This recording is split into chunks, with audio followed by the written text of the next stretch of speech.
Definitely. Soalan apa ni? So turning point untuk comeback kita ialah kita orang keep discuss macam mana untuk comeback, dan every little things yang kita orang nampak as a opportunity, kita orang take it, dan terjadi yang benda tu.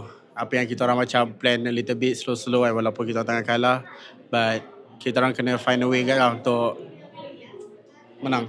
So untuk pressure, semua game ada pressure, but of course kat playoff nanti the pressure is getting higher kan, but kita orang pun sekarang kan tengah tak berlima lagi kan, tapi mana tahu nanti kat playoff nanti kita orang main dengan play yang itulah. Saya rasa apa yang paling susah yang saya hadapi menentang dengan tim dia ialah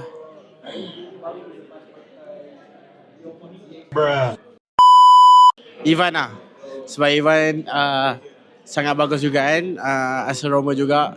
Dia menjalankan job desk dia dan cara dia take all the reverse semua sangat bagus.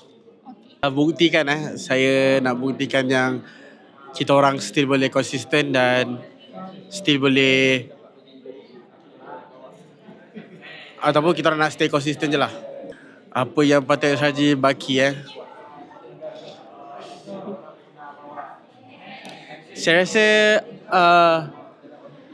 as a player, kita orang perlu bagi kita orang punya planning kot dan discussion dan makro semua, sebab I think kita orang as a player individual sangat bagus kat mekanik, but mikro as a team je yang kurang sikit. Makro as a team kurang sikit.